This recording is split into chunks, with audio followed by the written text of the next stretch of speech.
Interpretation of NMR spectrum of some organic compounds. इसमें हम आपको बता चुके ethyl bromide, ethyl alcohol, acetaldehyde, 1,1,2 tribromo ethane और इथाइल एसीटेट, इनके NMR स्पेक्ट्रम को हमने एनालाइज किया था। आपसे यूँ भी पूछा जा सकता है या ये भी आपको पता होना चाहिए कि अगर मान लीजिए कोई हमारे पास कंपाउंड है जिसका मॉलिक्यूलर फार्मूला कहें C7H8 है, this is the molecular formula of given compound. Now we have given कि इसमें जो इसका NMR स्पेक्ट्रम है उसमें हमें 2 सिग्नल, नंबर ऑफ सिग्नल्स जो हैं वो 2 सिग्नल मिलते हैं और इनका जो रेशियो है वो 3:5 का है। नंबर ऑफ सिग्नल्स 2 है और इनका रेशियो जो है, प्रोटॉन का रेशियो, वो 3:5 का है। इनकी जो पोजीशन है, जो सिग्नल्स हमें मिलते हैं, वो जो शिफ्टिंग है वो 2.3 ppm डेल वैल्यू पर हमें एक सिग्नल मिलता है और दूसरा 7.1 ppm डेल वैल्यू पर। ये जो 2 सिग्नल मिल रहे हैं, इनकी पोजीशन ऑफ सिग्नल या इनका केमिकल शिफ्ट क्या है, पोजीशन ऑफ सिग्नल क्या है, वो हमें इस पोजीशन पर मिलते हैं। और यहाँ पर ये जो है 2.3, इसका हमें एक सिंगलेट मिल रहा है 2.3 डेल वैल्यू पर। मतलब मल्टीप्लेट कौन सा है, स्प्लिटिंग कितनी हुई है, मल्टीप्लेट कौन सा हमें मिलेगा, तो 2.3 पर जो मिल रहा है वो एक सिंगलेट मिल रहा है और जो 7.1 पर मिल रहा है वो भी एक सिंगलेट मिल रहा है। तो अगर आपसे कहें कि ये कंपाउंड कौन सा ऑर्गेनिक कंपाउंड है, इसका स्ट्रक्चर क्या होगा, आप NMR के बेस पर इस कंपाउंड का NMR स्पेक्ट्रम एनालाइज करिए। या आपको अगर इसको हम ड्रॉ करें इसका NMR स्पेक्ट्रम, तो 0 पर TMS का सिग्नल मिलेगा, 1 2 3 4 5 6 7 8, इस तरह से ये डाउन फील्ड है और ये अप फील्ड है। तो ये NMR स्पेक्ट्रम अगर हम देखते हैं तो 2.3 पर एक सिंगलेट मिल रहा है और 7.1 यहाँ पर भी एक सिंगलेट मिल रहा है और इनका रेशियो 3:5 का है। मतलब 3 प्रोटॉन एक में है और दूसरे में जो है वो 5 प्रोटॉन है। कार्बन एटम 7 है, 7 का मतलब, और 2 ही सिग्नल है और 7 के आसपास आपको बताया था, 6 और 7 के आसपास जब सिग्नल मिलता है तो जनरली एक एरोमेटिक रिंग प्रेजेंट होती है, वो यहाँ पर सिग्नल देती है। तो एरोमेटिक रिंग मिल रही है, इसका मतलब 7.1 पर जो सिग्नल मिल रहा है, तो 7.1 पर मिल रहा है मीन्स कोई ना कोई एक एरोमेटिक रिंग प्रेजेंट है। और यहाँ पर दूसरा तो 6 कार्बन एटम तो ये हो गए हमारे, और एक 2 के आसपास मिल रहा है। तो यहाँ पर अगर हम मान के चलें कि ये CH3 का हो सकता है क्योंकि ये भी एक सिंगलेट है।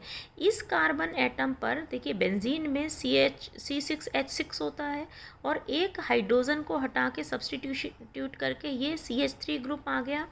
तो इस कार्बन एटम पर कोई भी प्रोटॉन प्रेजेंट नहीं है, इस पर तो सब पर एक एक प्रोटॉन प्रेजेंट है, मीन्स C6H5 हो गया ये वाला जो कंपाउंड है C6H5। और इस वाले कार्बन एटम पर CH3 लगा हुआ है, तो इस कार्बन एटम पर कोई भी प्रोटॉन प्रेजेंट नहीं है। इसका देखिए हमें 7 के आसपास जो एक सिग्नल मिल रहा है, इसका मतलब ये इस एरोमेटिक रिंग का है, और 2 के आसपास मिल रहा है। वैसे तो मिथाइल ग्रुप 1.8 या 1 पर सिग्नल देता है, पर ये 2.3 पर मिल रहा है। क्यों? क्योंकि एरोमेटिक रिंग जो है वो इलेक्ट्रॉन डेफिशिएंट है, वो इससे इलेक्ट्रॉन लेगी, लेने से इसकी डीशिल्डिंग हो जाएगी। ये जो प्रोटॉन है वो डीशिल्डेड प्रोटॉन हो जाएंगे, यहाँ से ये इलेक्ट्रॉन्स जो है वो रिंग अपनी तरफ खींच रही है। ये रिंग करेक्ट के कारण ये तो शिल्डेड प्रोटॉन हो गए, बट ये रिंग डेफिशिएंट है, इलेक्ट्रॉन डेफिशिएंट है, इससे इलेक्ट्रॉन लेगी तो ये इनकी डीशिल्डिंग हो गई। ये प्रोटॉन्स शिल्डेड प्रोटॉन्स हैं और ये वाले प्रोटॉन्स अब बेंजीन रिंग से डायरेक्टली अटैच्ड होने के कारण बहुत ज़्यादा डीशिल्डेड प्रोटॉन हो गए, तो इनकी डीशिल्डिंग हो गई तो वो यहाँ से शिफ्ट हो गए और 2.3 पर सिग्नल दे रहे हैं।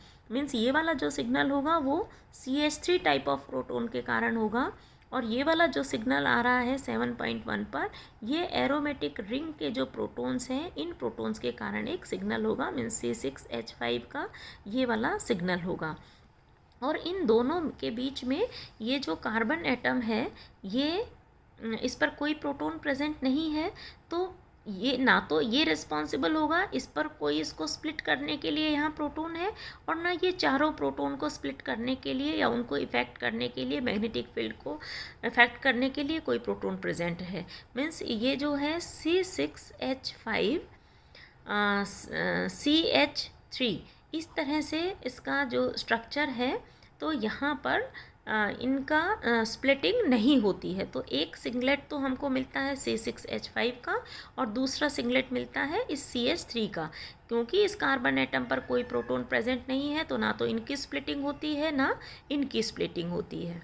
तो अगर हमें ये दिया हुआ है इस तरह का स्पेक्ट्रम, तो हम देख के ही, अगर हमें मान लीजिए मॉलिक्यूलर फार्मूला पता है C7H8 है और ये दो सिग्नल इस पोजीशन पर मिलते हैं, सो वी कैन डिफाइन कि ये वाला जो सिग्नल होगा this will be due to CH3 singlet है, मीन्स इस कार्बन एटम पर ये जिस कार्बन एटम से भी जुड़ा हुआ है उस पर कोई भी प्रोटॉन प्रेजेंट नहीं है। लाइकवाइज ये बेंजीन रिंग पर मिल रहा है और बेंजीन रिंग से जो भी ग्रुप कुछ जुड़ा हुआ है उसके एडजेसेंट कार्बन एटम पर कोई भी प्रोटॉन प्रेजेंट नहीं है, इसलिए ये भी सिंगलेट मिलता है और ये भी सिंगलेट मिलता है। तो हम अगर ये जो कंपाउंड है क्या हो गया C6H5CH3 मीन्स टॉल्यूइन। तो हमारे पास अगर टॉल्यूइन कंपाउंड है उसका स्ट्रक्चर हमारा NMR स्पेक्ट्रम इस तरह का आएगा, और उसको हम इस तरह से एक्सप्लेन कर सकते हैं कि phenyl type of proton and methyl type of proton. Methyl type of proton 2.3 पर सिग्नल दे रहे हैं, फिनाइल टाइप ऑफ प्रोटॉन 7.1 पर एक सिंगलेट मिल रहा है। मल्टीप्लिसिटी इनकी सिंगलेट और सिंगलेट है। पोजीशन ऑफ सिग्नल 2.3 7.1 है, और क्योंकि इसमें दो तरह के इक्विवेलेंट प्रोटॉन प्रेजेंट हैं तो ये 5 प्रोटॉन एक जैसे हैं, ये 3 प्रोटॉन एक जैसे हैं, इसलिए रेशियो भी 3:5 का है। तो इस तरह का स्पेक्ट्रम मिलता है। अगर हम NMR स्पेक्ट्रम खींचते हैं तो इस तरह से कुछ सिग्नल मिलता है, 3 के कारण ये सिंगलेट और 5 प्रोटॉन्स का ये वाला सिग्नल। जो एरिया हम काउंट करते हैं 5H and this is 3H।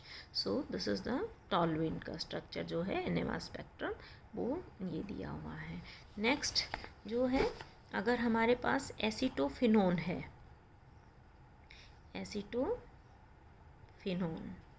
Acetophenone का फार्मूला क्या हो जाएगा C6H5C डबल बॉन्ड को CH3, या बेंजीन रिंग जो है उस पर COCH3 ग्रुप लगा हुआ है, this is acetophenone C6H5COCH3 acetophenone.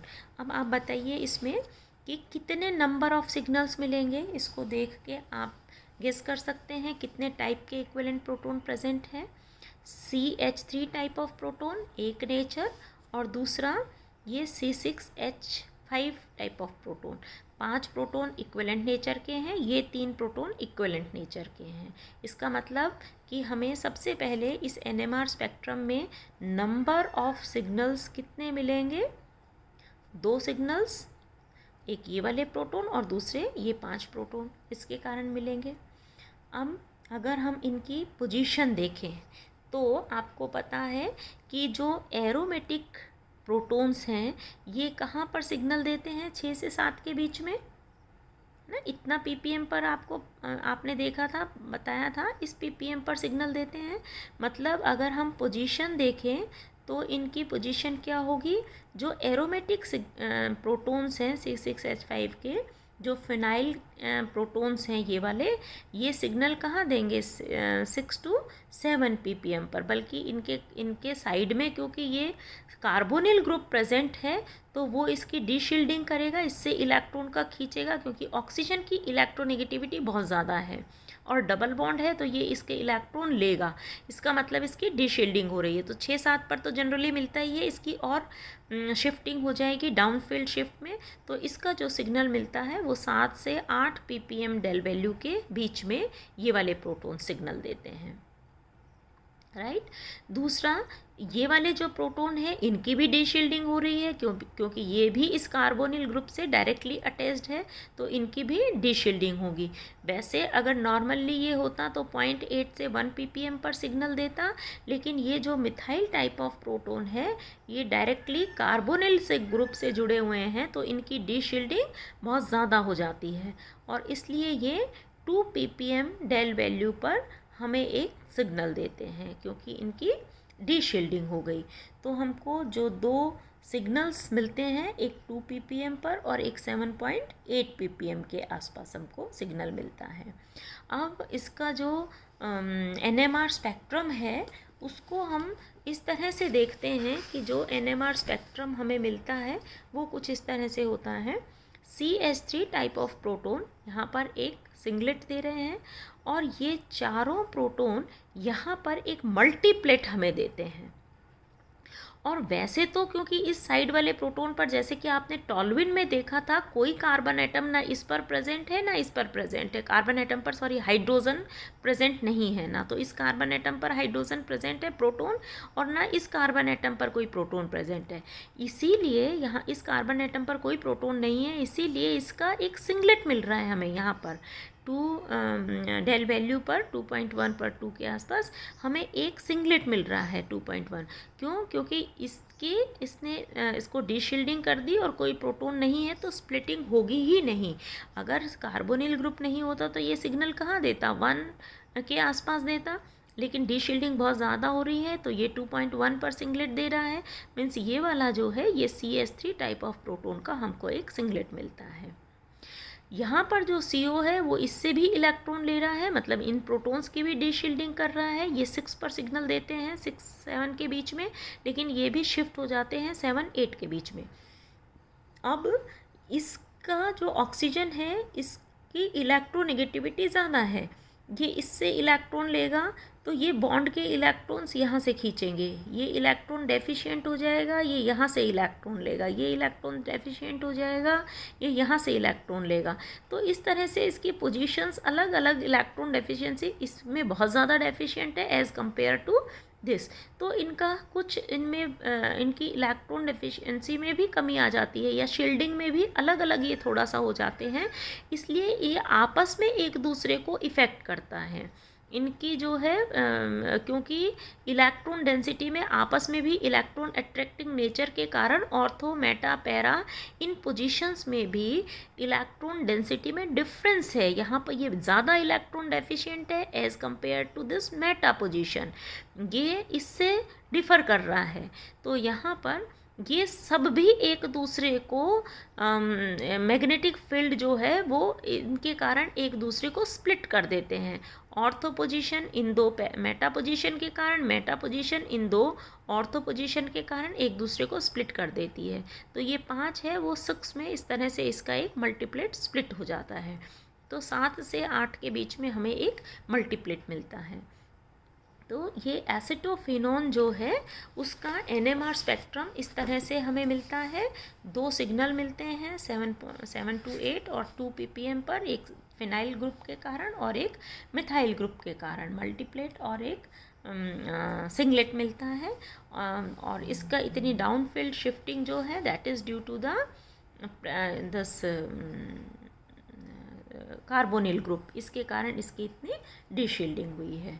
तो ये हमारे कुछ एक कंपाउंड थे जिनका हम NMR स्पेक्ट्रम को इंटरप्रेट कर सकते हैं, बता सकते हैं। इसी तरह से UV, IR और NMR, इन पर बेस्ड ऑर्गेनिक कंपाउंड कोई भी अगर हमें दिया हुआ है, मान लीजिए इसी तरह से C2H5OH है या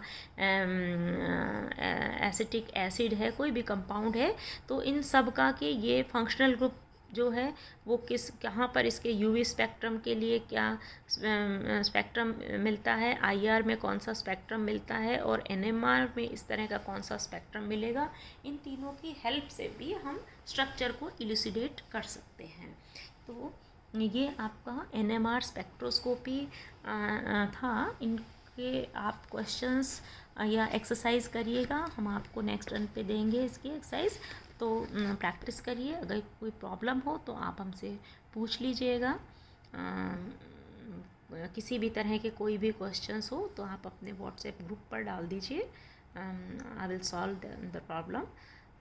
बाकी नेक्स्ट रन पर हम नेक्स्ट चैप्टर शुरू करेंगे, इससे रिलेटेड कुछ एक असाइनमेंट्स और पीडीएफ फाइल्स हम आपसे शेयर करेंगे। असाइनमेंट में किसी को कोई प्रॉब्लम हो तो यू आर मोस्ट वेलकम, आप कभी भी पूछ सकते हैं। Thank you for next. Okay.